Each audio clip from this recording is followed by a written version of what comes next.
And I have to say that I'm uniquely unqualified to give this talk. But I walked through the door. I have not been to TED since I acquired this shirt in 2013, I was reminded, because I've gone through a big period of time where I had to come to terms with pain and suffering. And there are many teachers out there.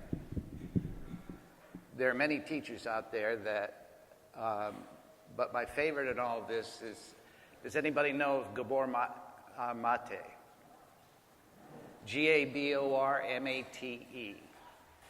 I started YouTube before you got into his writings. His lectures are wonderful. But let me ask a question of those of us in the room. When was the last time you took pain medication, a pain pill?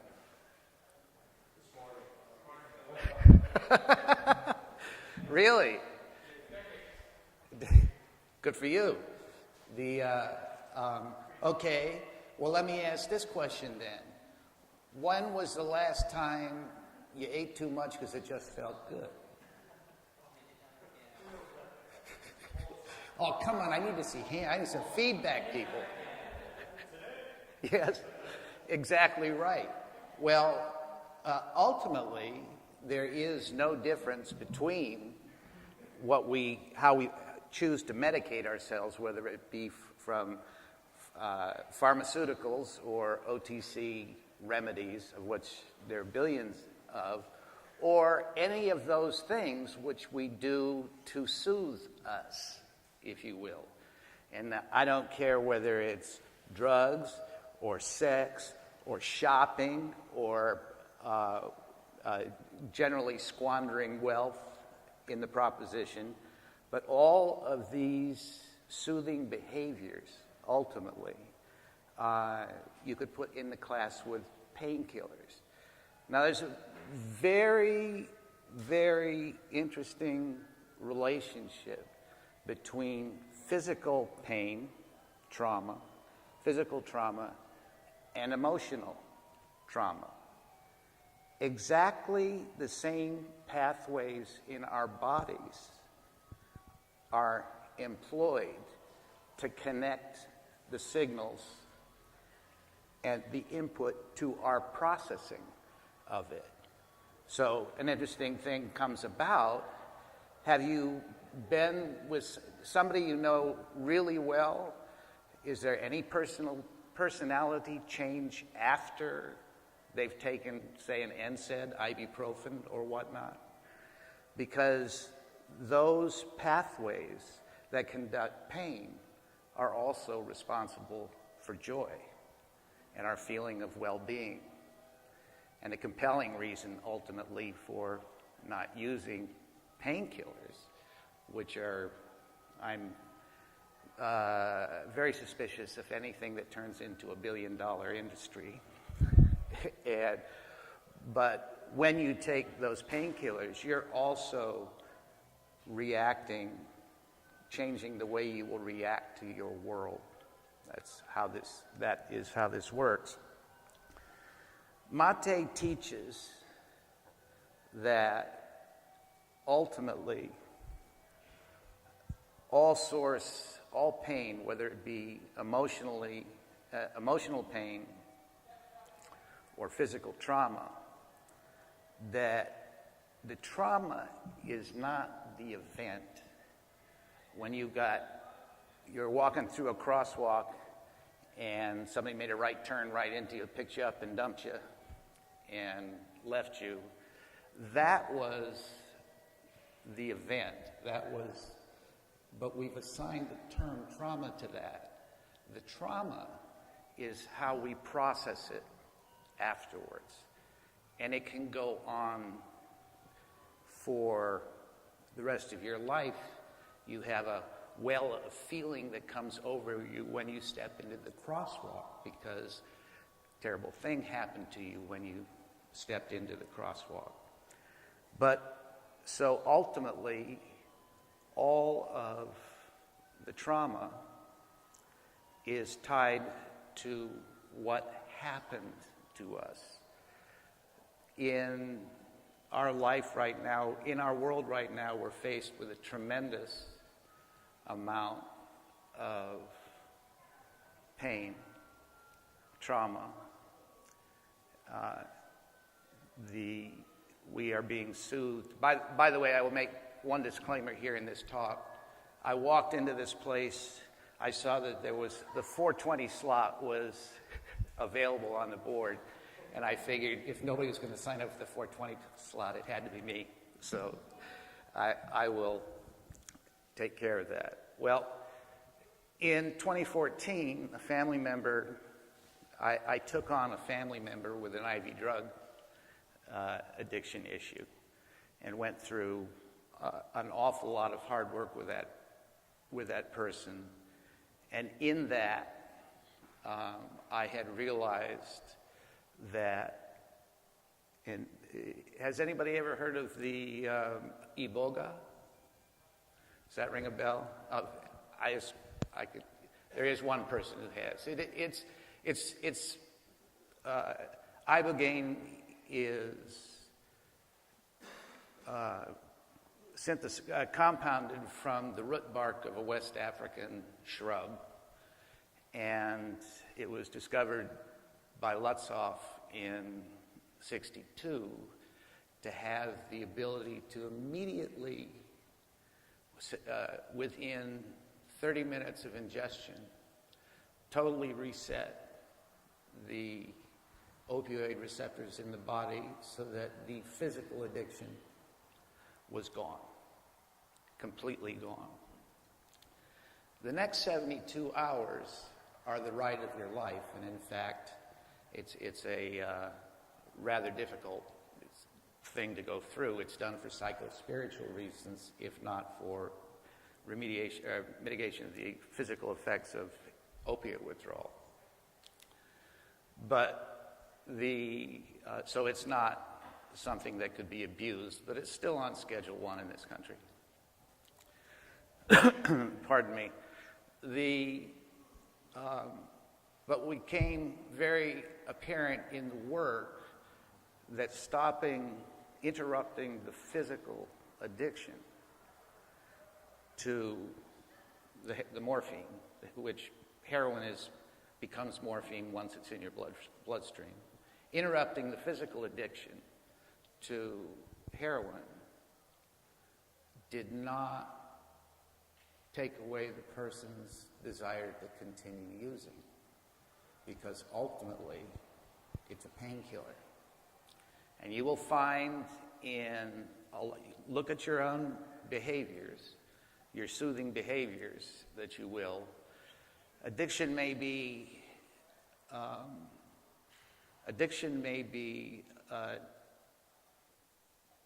that which we know we shouldn't do, but what we are compelled to do.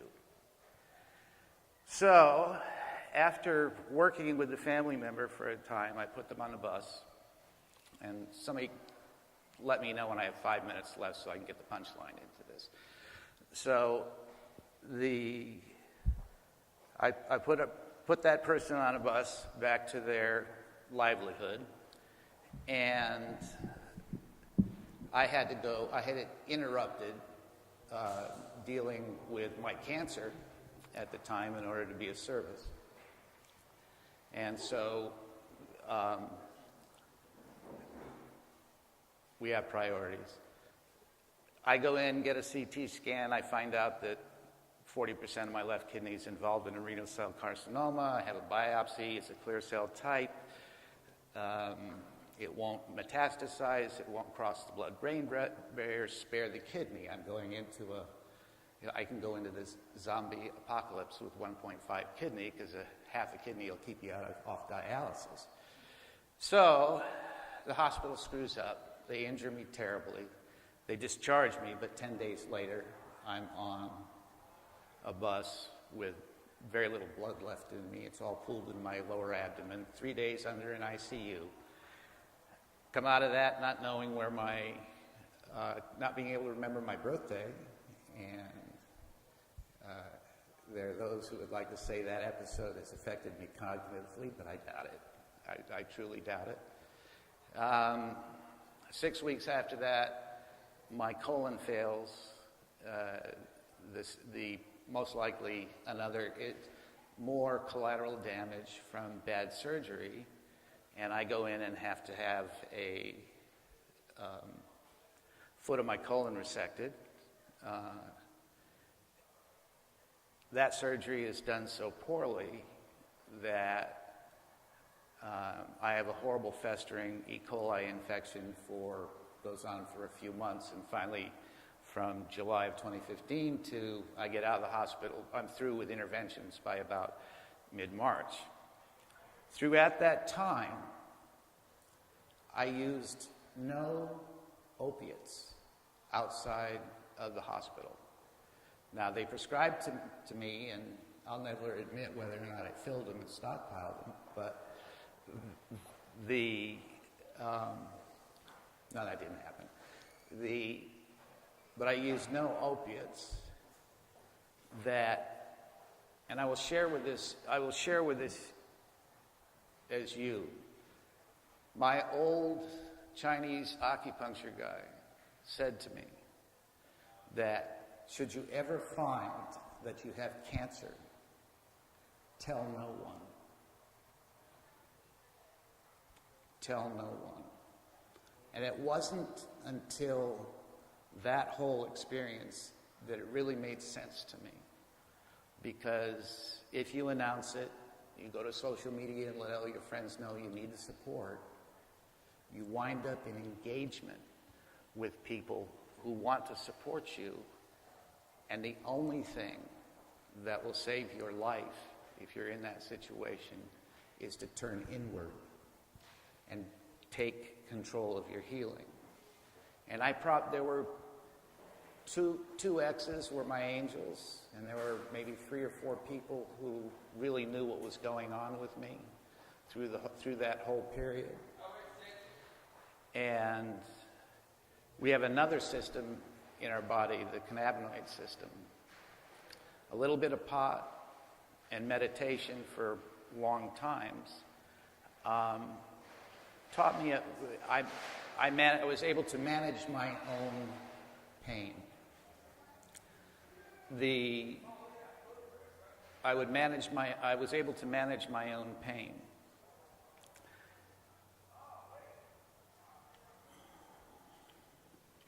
I made some notes between the time I signed the form. I signed up and did it. Okay, good.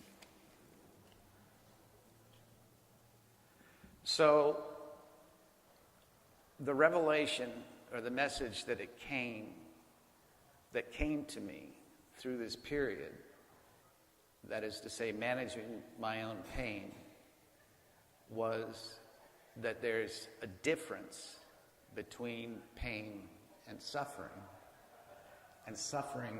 is a choice. It's not a requirement. But most importantly, the avoidance of pain leads to pathology. It could be said that addiction is a pathological avoidance of pain. How am I doing? Huh? Oh, a couple of minutes, thank you. I'm used to the little clock, down here. But this is Bill. More intimate setting. So I am fond of reminding myself that the only way that the avoidance of pain is in itself pathological. It will lead to the manifestation of autoimmune stuff, all kinds. And that if you want to bust through it and get on the other side of it, you have to totally accept it. You must totally accept the pain. You must wrap your arms around it and stick your tongue deep down pain's throat. That's how this works. Whether it's your emotional pain, whether it is snowboarding fuck up and you're wired up, you accept the pain. The trauma comes from when we try to avoid the pain. That is the essence of trauma. The trauma was not the event. The trauma is what we go through to avoid it. And I'm trying to avoid discussions that some people may find triggers because it's not the setting where you should be delivered them. But there's a lot of what is going on, principally obesity and other societal ills in it, is related to nearly every addict has revealed that they were subject to childhood abuse of one form or another, whether it be emotional abandonment or physical or whatever. So we spend, because we've all got stuff we haven't worked through, we spend this time looking for ways to kill the pain, if you will. And that's the self-soothing behaviors, whatever it is we choose. So, again, the punchline to this is there's a difference between pain and suffering's a choice. Thanks.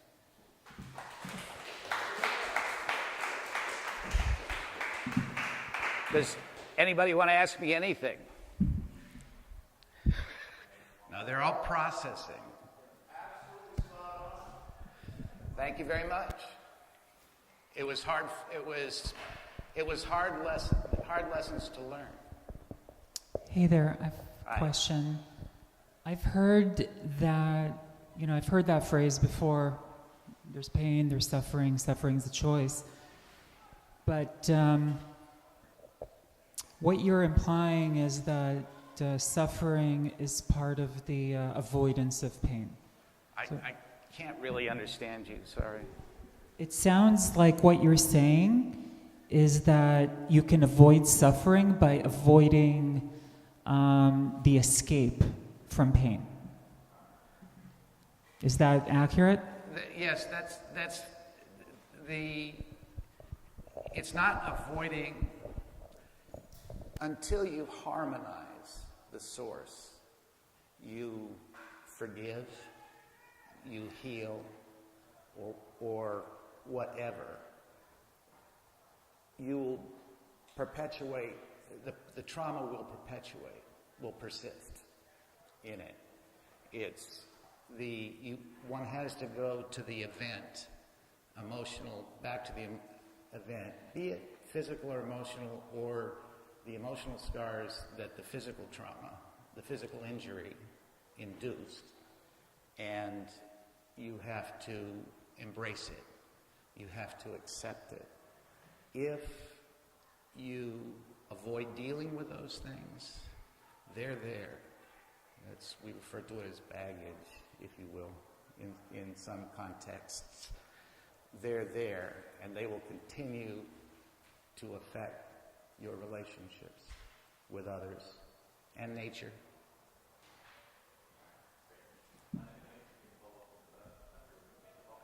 Oh, got it.